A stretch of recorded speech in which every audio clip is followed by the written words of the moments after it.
Happening right now, state and local leaders are holding a cybersecurity briefing at One Police Plaza. Let's go to it now. Brought on by the war in Ukraine, Russian cyber activity, and other actors who may use this as an opportunity. After going through the threat picture, we talked about New York City's structure for critical infrastructure protection, both through CCSI, which is our critical infrastructure partners, who are part of an operation where we work together every day to make sure to the things that need to work, water, power, finance, phones, that timely, accurate intelligence gets out very quickly every day.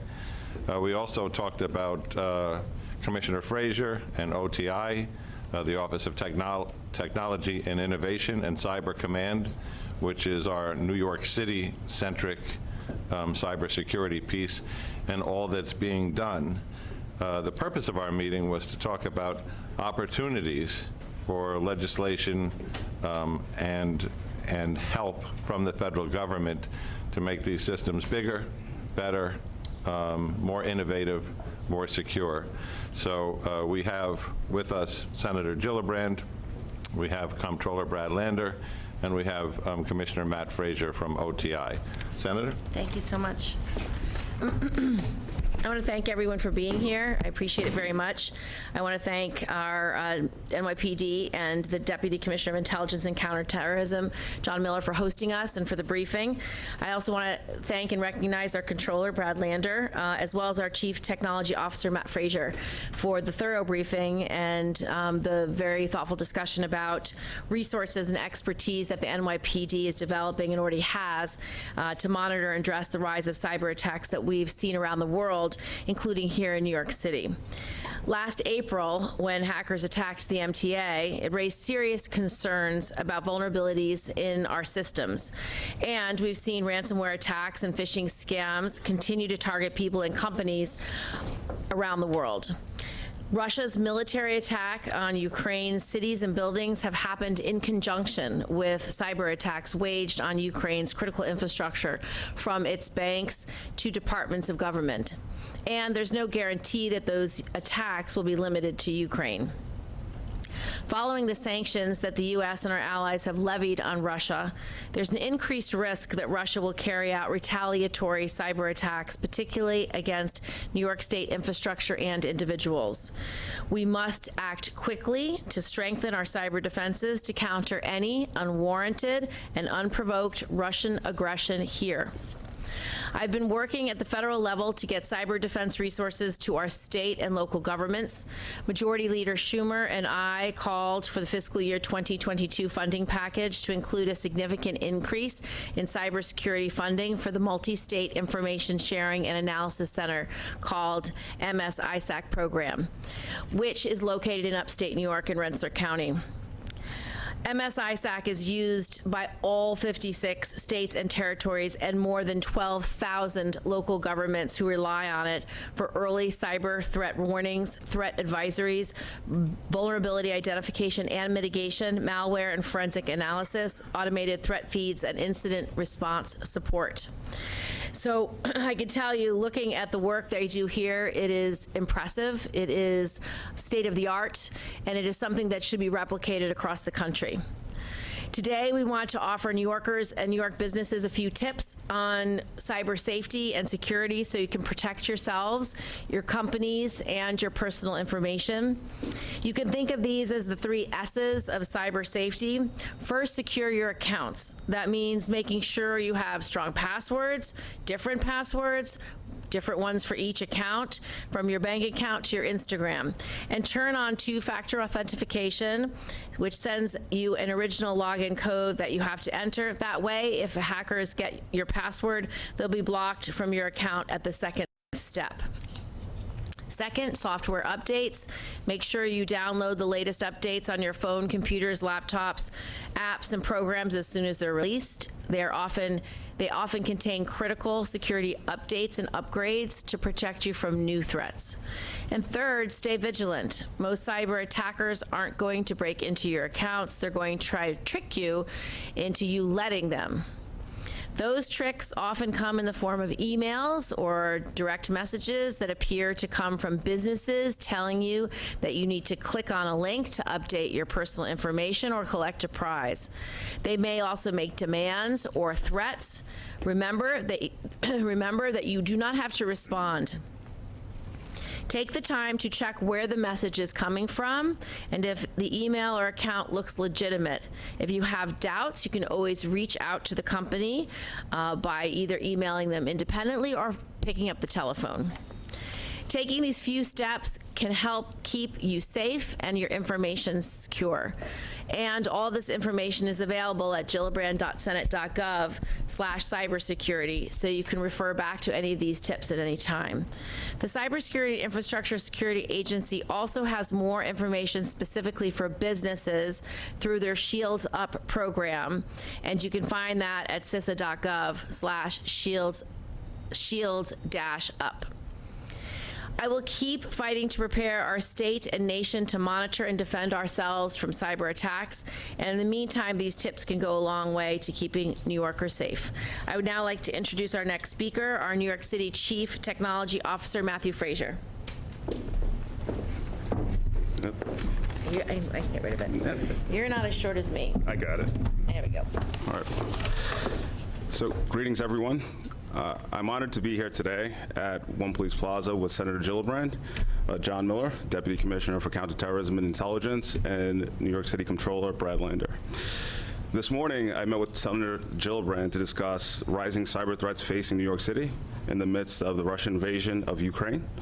As New York City's Chief Technology Officer, I'm proud to partner with Senator Gillibrand on the efforts to safeguard New York's critical infrastructure. As we've seen over the last week or the last 2 weeks for New York City, this is a very important matter. We've had a number of partnerships both at a state, city, and now at a federal level to put a broader emphasis on the cybersecurity mission. For New York City, we continue to safeguard all of the city's assets from a cyber perspective, and we're now expanding that partnership also to provide guidance and support to folks in the private sector to help them safeguard their assets as well.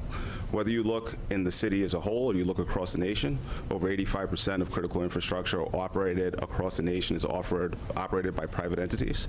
So as a city or as government, working in conjunction with private sector to safeguard those assets, it's not only our responsibility, but it's the thing that's necessary to help the broader nation at large.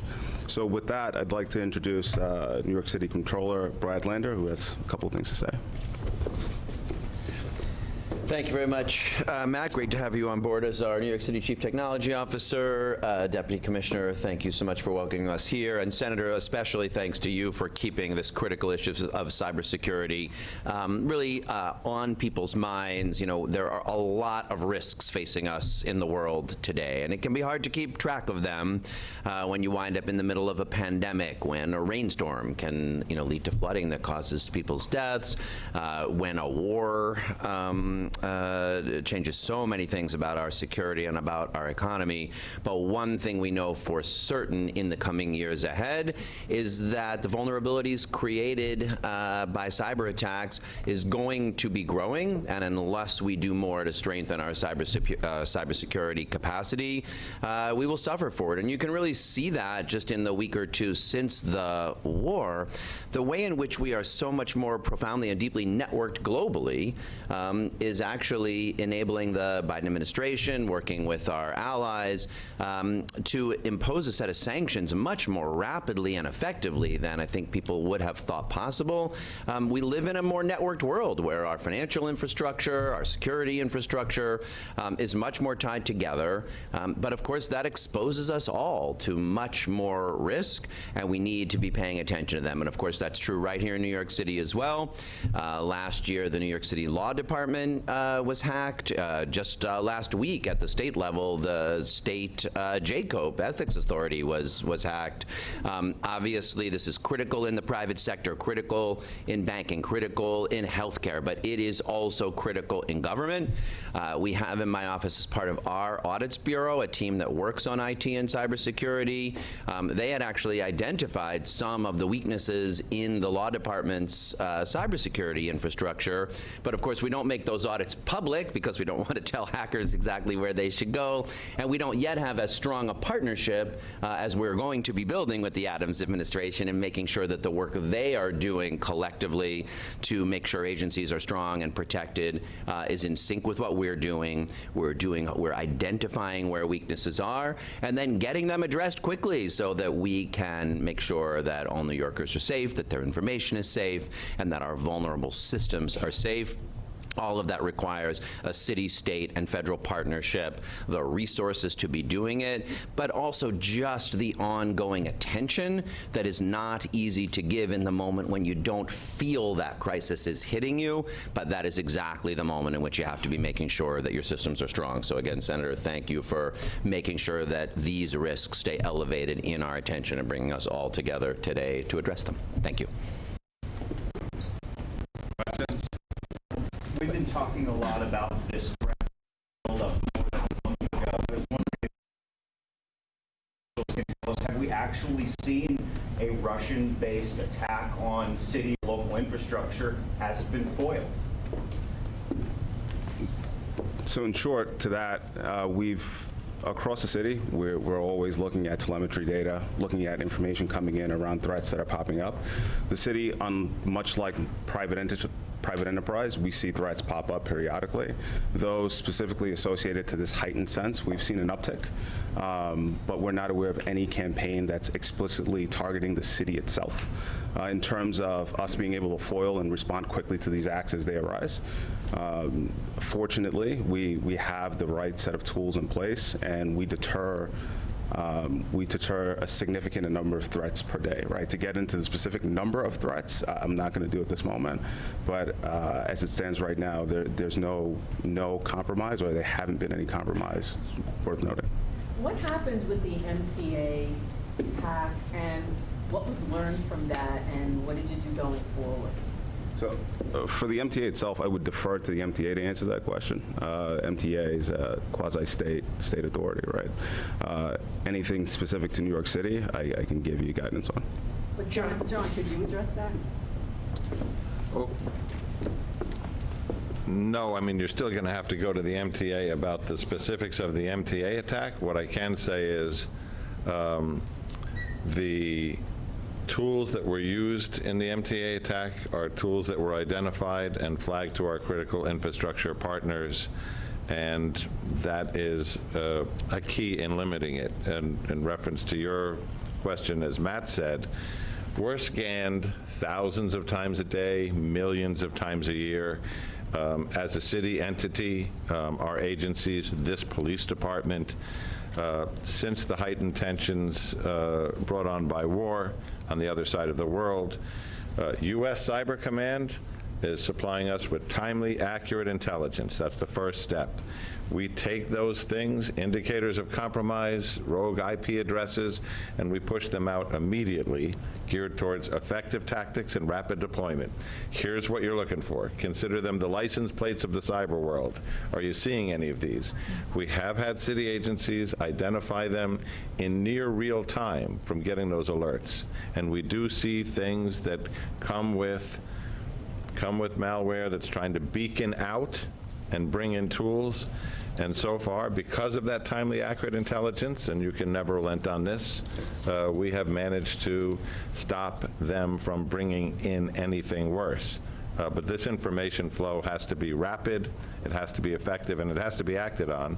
And so far, as Matt said, we haven't had any compromises, but it hasn't been for a lack of trying or a lack of a very well-built response. The well-built response of having a city that not only has OTI, but has Cyber Command, which is in the security business full-time. A city that not only has Cyber Command, but has CCSI, which is all of our critical infrastructure partners. You got to remember, in the cyber world, critical infrastructure, water, power, transport, 85% of it is privately run, so it can't just be a government-only security fence. You have to extend it to the things that must work and can't break. John, a couple things. I just want to amplify something that was just said by both of our speakers.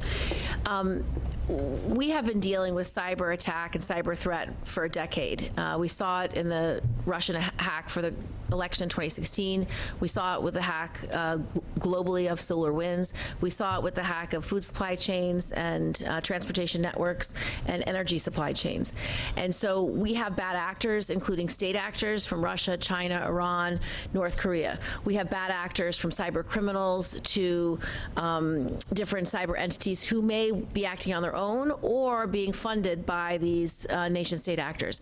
And so what's being done in New York City is unique and is truly far more sophisticated and far more capable of doing this timely, rapid response, being able to already have their partners in a communication chain where they can get information quickly about what cyber tools are being used, who's using them, and how to defend. This has to be replicated across the entire country, and it has to be replicated with more than just the most elite of the critical infrastructure. So we are hoping to create legislation to broaden it so that more entities can opt in, so we have a broader level of protection, but also more resources for the cyber protectors so that they can amplify their abilities further. And that's what today's about, and about how I'm going to go back to Washington and write that legislation. Senator Schumer and I have already asked for more money because we know this is essential now, but we're going to ask for authorities and the ability to replicate what's being done here on a larger basis. Ricardo. A few questions in one, if you don't mind, so we understand how real and great is this threat. What is the worst case scenario? And the senator mentioned we need more resources. Do we have enough in place right now? We trust the experts will keep us safe. But then the other question is, what does a common citizen can do to help you in this? So the problem is, as the Deputy Commissioner said, 85% of our infrastructure is privately owned. So there is no government authority to go into the private sector and say, we got you. That's not, that has to be given by the private sector. This is a challenge that New York City has undertaken effectively by asking for these opt-ins by businesses, by critical infrastructure, and other entities. That is not happening in the rest of the country in many, many places. And so cyber protection is up to you personally. It's up to you as a CEO of a business to personally put in the best cyber protection you can do, to update all your programs to make sure you have state-of-the-art. So that's why today's press conference is about what you can do individually, what you as a business owner can do individually, and then I want to go back to Washington to write legislation to give these guys more resources so they can put out the request in a broader way to say, please opt in, we can help you.